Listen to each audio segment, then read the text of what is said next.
September 7, 2024. Ayan, yung opening ng IFB Dubai. So, Saturday, 2 to 5 p.m. Mga kasama natin pupunta, Dubai. Ayan, sila mga kasamahan natin. Yun si na Pastor, tsaka si Pastor June. Andun sila sa isang sasakyan. Ayan, yung nagsasabing madaldal yung katabi, pero sa totoo lang, siya po yung madaldal talaga. Kaya laging gutom, kasi madaldal. Tubig! Ha? Ayun o, may tubig sila. Ayun o. Napito, malamig. Mas maganda magmalamig. Sino yan nandun sa isa na doon, no? Sa isa? Hello mga kapatid ko dito ay kasalukuyang naglalakbay. Nagbiyahe, papuntang Yan pala si Ate Lorena. Akala ko na doon sa harap. Tingnan niyo ako, laki-laki ko. Ito niyo makita. Focus natin, focus. Hello. At kami po ay kasalukuyang naglalakbay. Yes, Lord. Thank you sa pagkakataong ito. Mga harapan namin yan. Kuya, may timpura dyan tayo. Oh, it's your turn. Reply. Hi guys! We're going to Dubai. Mag-a-attend po kami ng Kaya mo yan. Kaya mo yan. inauguration ng Uy! Iibig ko ito. Hindi niya alam saan papuntahan. Oy. Hindi. Ay, inauguration ng bagong church. Inauguration ng bagong church under ng IAFB. See you there. God bless. Mwah.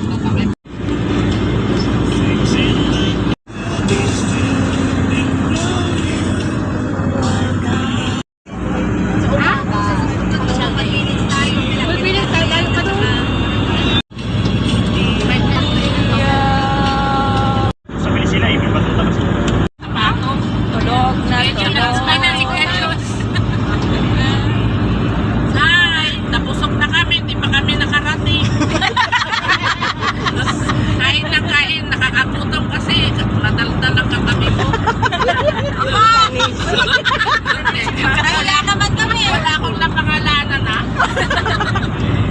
Basta katabi lang. Nanis, ayan na. Dito na po tayo sa Dubai, mga kapatid. As you can see. Sa metro. Yes. Malapit na po kami sa venue. Ay, mag-retouch na raw. Kaya ano? Nakarating na sila, Kuya Romel. 30 minutes. Long time na lang.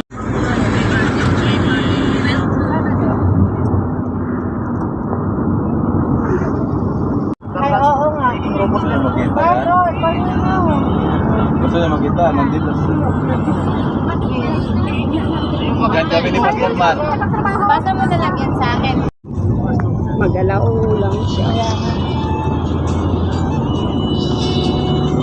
Nakarating na rin kami. Saan sila? Ito pala yung Summit Hotel. Wait!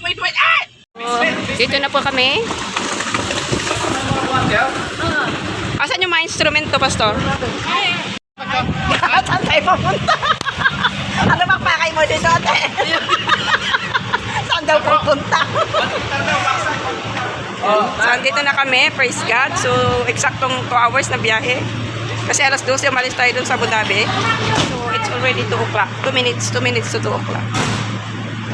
Ayan, kasama natin. So, praise God. Glory to God indeed. This is the day, awaiting day. Damdamin.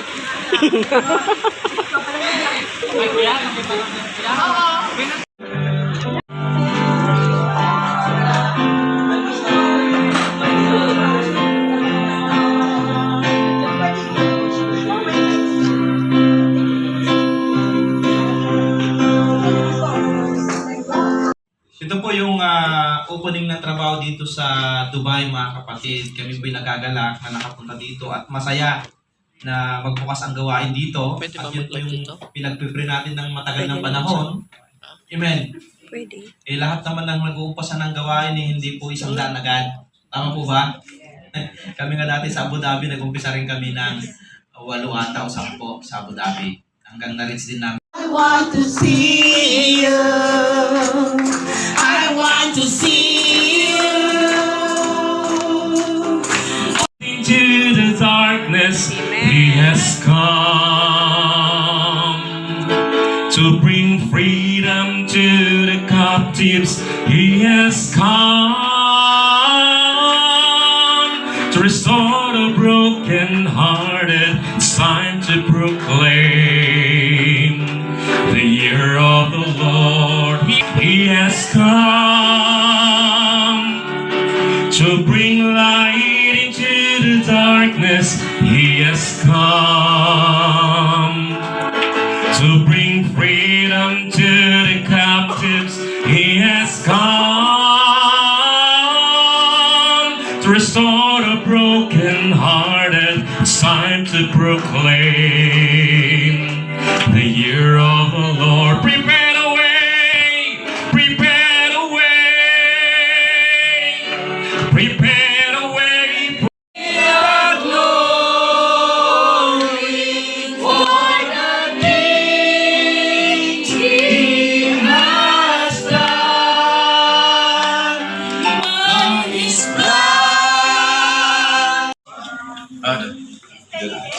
Pasok ka sa restaurant. Yan, kainan ng iced tea. Vlog. Mabulit. Hindi mo ako siya. Marami pa dito. Yung tubig nila dito sa sa Dubai, o gaya ayos dyan tipader. Kaya agay ayos nga rin dyan tipader ni oh. Sa parking tayo? Saan ba sila parking? Sama si Kuya Rumen?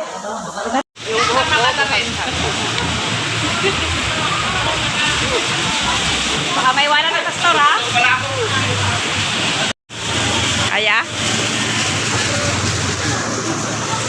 Yan. It was indeed a victorious. Pauwi na po kami. Tapos na po yung gawain dito sa opening ng Dubai. So, pabalik na kami sa Abu Dhabi.